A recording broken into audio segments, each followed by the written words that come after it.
how would you say someone should go about like figuring out what kind of boat they like? Like, let's say, if you're looking, you want to get on the water, you want to get to boating. How would you go about figuring out, do I want a pontoon boat? Do I want a bass boat? Do I want like, a center console? What would you give people to kind of figure out what exactly they should be looking at, like the type of boat? Hey there, sorry to take you away from the video, but real quick, did you know that on average a boat owner will spend between $1,000 and $5,000 a year just on servicing their engine? And you could actually pocket and save a lot of that money if you would just do the service yourself. It might seem like a daunting task, but I guarantee you virtually everyone can do it with our guidance and the Boaters program. This is just one skill that you could learn inside the program because we have hundreds of other videos teaching you all kinds of boating skills, as well as a weekly live stream where we have questions and answers with me, as well as a chat feature where you can send videos and pictures, ask all kinds of questions, or look for some advice or some guidance on a project that you're doing on your boat. You can join the program by hitting the first link in the description,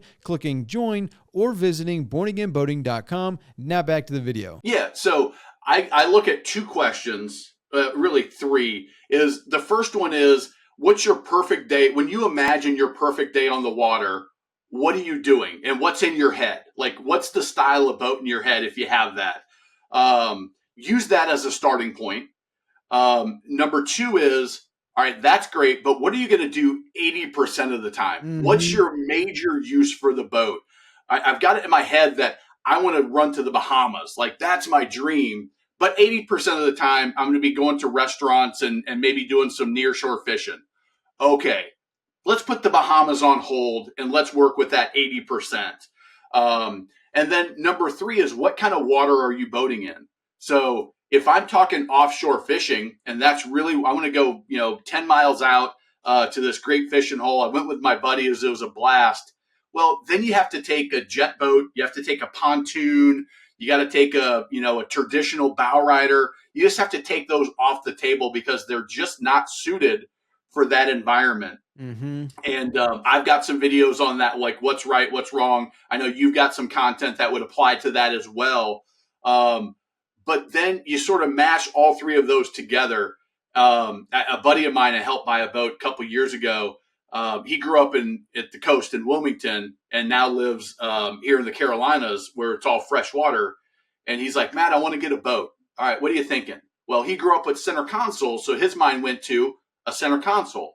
I said, James, I know that's what you think you want, but that's what you know. But let me tell you what I think based on how I know you're going to use the boat is just a traditional bow rider is going to be a lot more comfortable for you and for your wife and your kids. And so what he visioned was the center console, but his 80% led him to a bow rider. Yeah. And I think that's a good starting place. And then just do some research on the different styles of boat, what they do well, what they don't. And then if you're still struggling, I think this is underused, is get an idea of what you think is right and then go rent that boat for a day and do that 80%. You've got Boat Setter, you've got Get My Boat. Most marinas and most areas will rent something. May not be the style you want. That's why I like the Boat Setter and Get My Boat. Mm-hmm. But spend $500, go out for 4 hours and test the waters, before you drop 50, 70, 100, 200 grand. Yeah. Spend $500 and just go see, do we like this? Oh, I thought we could do this, or this wasn't very comfortable, or holy crap, this is it. This is what we want to do. And now, great. Now jump into the boating world because you'll love it.